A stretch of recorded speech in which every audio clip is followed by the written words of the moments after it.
un homme qui ne pouvait plus se taire. Il est médecin de campagne et fait extrêmement rare, il a décidé de lever le secret médical.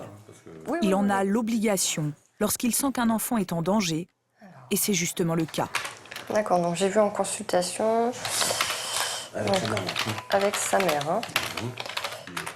En consultation, une fillette de 7 ans, que nous appellerons Marie, vient de lui faire des révélations inquiétantes. Ses parents sont divorcés. Elle vit avec sa mère, passe les week-ends chez son père, et c'est lors d'un de ces week-ends qu'un petit cousin de 9 ans l'aurait agressée, alors que les deux enfants prenaient leur bain ensemble. On est de bain avec un cousin.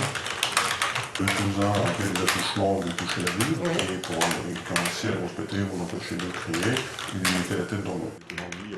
Si Marie a pu se retrouver seule, livrée à elle-même dans une salle de bain avec son cousin, c'est qu'elle vit un schéma familial hors du commun du côté de son père.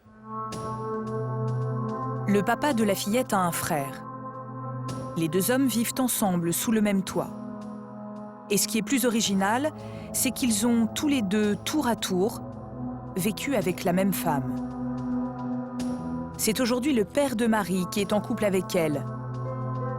Elle lui a fait 2 enfants, après en avoir eu 2 autres avec son frère. Tout ce petit monde cohabite et Marie les rejoint pour le week-end. Les habitudes de vie des adultes pourraient passer sans problème, pour employer le mot à la mode, liberté. Si le médecin évoque un mode de vie libertin, c'est parce que, selon Marie, les adultes de cette maison auraient un rapport très particulier avec la sexualité. On a dit ce jour-là, c'est que vous voyez parfois des films de cul qui étaient passés à la télé. Le journal m'a dit qu'elle avait déjà vu son père avoir des relations sexuelles dans la chambre, avec sa compagne. À 7 ans, Marie regarderait donc des films et assisterait à des relations. Mais il y a pire. Sa cousine de 11 ans, que nous appellerons Jeanne, lui aurait livré un terrible secret. Elle subirait elle aussi des attouchements, et cette fois, l'auteur ne serait plus un enfant, mais un adulte, le propre père de Jeanne, l'oncle de Marie.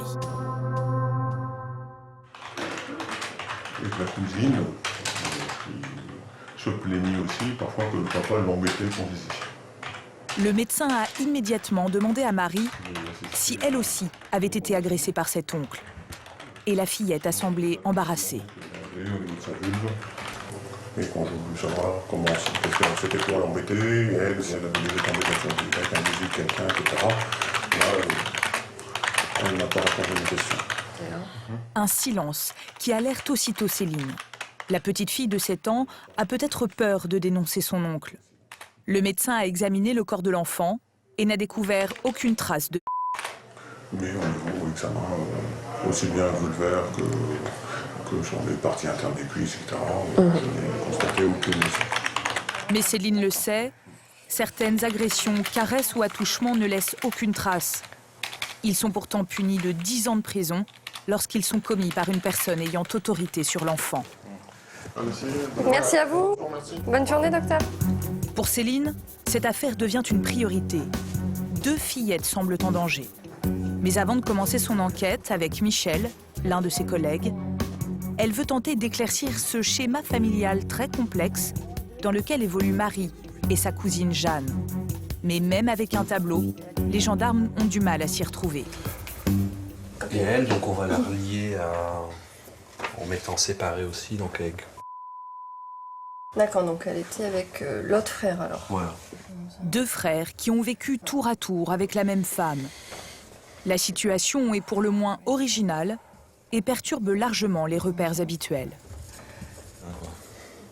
Parce que maintenant, sont demi-frères. À la base, ils devraient être cousins, mais maintenant, c'est demi-frère, demi-sœur. Les enquêteurs le savent. Ces liens familiaux qui s'entrecroisent ne vont pas faciliter l'enquête. Les enfants auront sans doute du mal à évoquer d'éventuelles agressions pour protéger leurs proches. C'est un peu comme un château de cartes. Si un des enfants vient à parler, hein. Quelle que soit sa place dans la famille, ça va éclater sur tout le monde, quoi. Enfin, sur 3 générations, quoi. Un enfant dénoncer son père, sa mère, très difficile. Et dans ces affaires d'agression, lorsque les examens médicaux ne révèlent rien, la parole des enfants est souvent le seul moyen pour les enquêteurs d'obtenir des révélations.